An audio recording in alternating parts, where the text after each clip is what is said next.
Hi everyone, this is Michelle at michellesizemore.com, and that's Michelle with 1L in my website link. I'm a Creative Memories advisor, and today you'll learn how to make this title page for an 8x8 scrapbook album. This would be great for any type of theme park trip, and it's an 8x8. So basically I cut the paper to 8x8, and then I'll show you how to make this center embellishment. I'm going to set this aside, and we're going to work on the center embellishment first.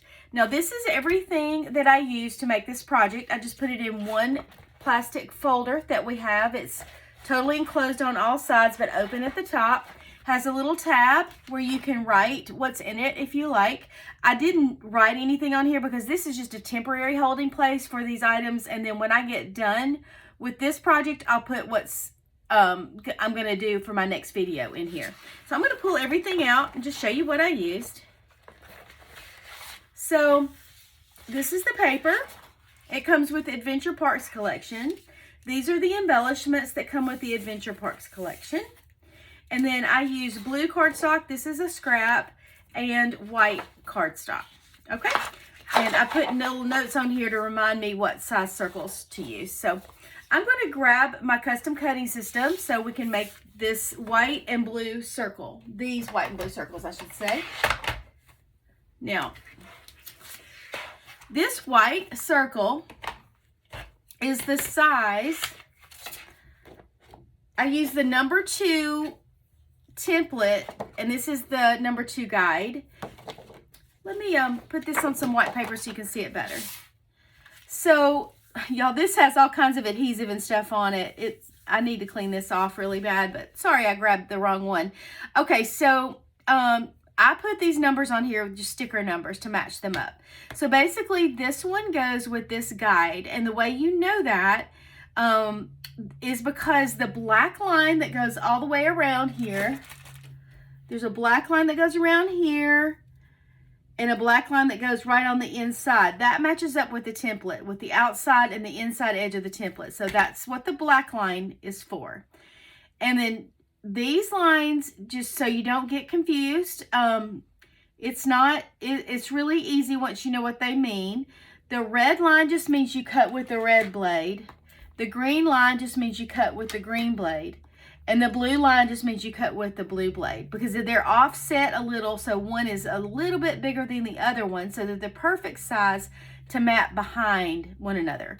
Okay, now we're only going to use the red and green blade today, so I'm going to set the blue blade aside. And you get all these other sizes, but we're only going to use side 2 for this project, so that's all I pulled out.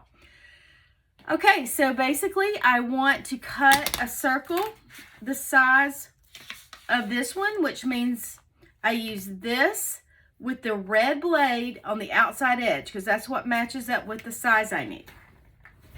So I'm going to get up here as close to the edge as I can so that I don't waste my paper, and put these 2 little teeth inside this track. And I am right-handed, so I'm cutting with my right hand and holding firmly with my left. If you are left-handed, you would do the opposite. Press pretty firm as you go around. Now I can tell, I always do this, right here there's a little spot I let up on, I could tell, so I'm just going to go backwards. Yep, I could tell that got it, and clean it up. This blade, the blades work forwards and backwards. It's just that if you do go back around, you need to make absolutely sure you don't move this at all, so your hand should stay on it at all times. Now I'm done, and I'm going to take it off, and I have my white circle. Now I need a blue circle that's slightly bigger, and I'm going to use the green blade, and this is a scrap piece of paper, so that's why it's a funny shape. So here's the green blade. I'm going to do exactly what I did with the red blade. Put the 2 teeth in the track. They're right here. And go around. Make sure I hold firmly and do not move my left. Well, I have to move it to go around, but I just want to make sure this template does not move. So I hold it really firm. Okay, and I could tell I got the whole way around, so I don't need to go backwards at all. So I'm going to set these aside. And now I just want to mount this on top of this. And they're offset just right so that the blue the blue is perfect to provide a mat for the white one. This is the repositionable tape runner. I'm just putting little dabs all the way around and a dab in the middle. And I'm going to, I see there's a little edge right there. I probably should clean, no, sometimes you can just rub it. But no, I need to clean it up with my scissors a little bit. I'm going to grab these micro scissors because they're really good for small, intricate things. Just shave that off just a tad. Okay, there we go. All right, and I'm going to mount this one on top. I already put my adhesive on. And perfect. Okay, so now I just need to add my embellishments. This balloon, this fireworks, and this little banner. So what I'm going to do is add the balloon first. I'm going to grab a piece of cardboard to do my adhesive on so I don't get adhesive on my table. Okay, so I'm going to put some repositionable tape runner, little dabs all around. Okay, just little ones. And let's mount this down about like that. Now I'm going to mount the firecracker down, but I need to put my adhesive on first. Got a little stray heart there. I'm going to put the adhesive in the middle first. Then I'm going to gently go from the middle out to hit all these little intricate pieces. I do need to put a lot of adhesive on this just because they're such tiny little pieces and they need to all stick down so that they won't like bend and stuff. So now I'm going to just put this fireworks right here. Okay. And then I'm going to add the little banner. And this is the banner. I'm going to put a little tape runner on the back. Again, I'm using my repositionable. That's what I always used to craft with. And I'm going to put my little banner here. And there we go. So I've got this part done. All right. And now all I have to do, I mean, this is so easy. The rest is super easy. Is just cut this paper down to 8x8 size so that it'll fit in my 8x8 album. I love that 8x8 album size. I'm going to open my arm. Make sure my little foot is popped out so that the arm will stay level with the rest of the trimmer. Make sure nothing's under my trimmer. And put my paper in here. Let me come over. Line it up at the top at the 8, which is right there.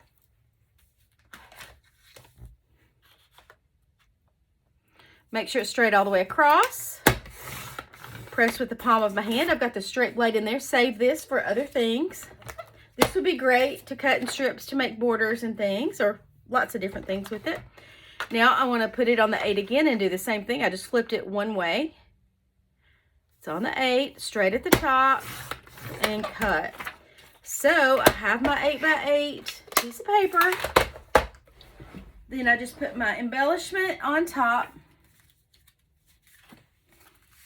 And I would mount this down with a little bit of tape runner, just like I've shown you before. I'm not going to redo it because I'm actually going to save these things to use for something else. And then, well, let me mount it down so I can slide it in the page. I can pull it apart. Okay. Now, oops, that goes down here. Now, I would mount this in the middle.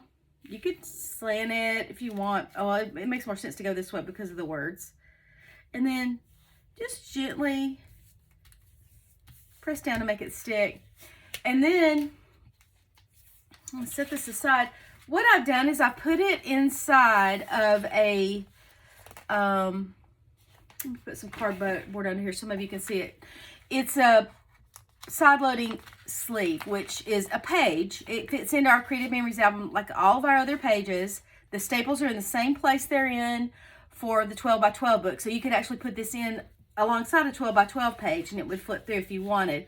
But I'm using this to make an 8x8 little book, which I love. So it's just a pocket. It's enclosed on all the sides. It's open on this side, on the inside. And I'm going to slide. I'm going to move it just so I can slide this in there. It's going to go this way. I want to open my pocket and just slide my page in like this. And there you go.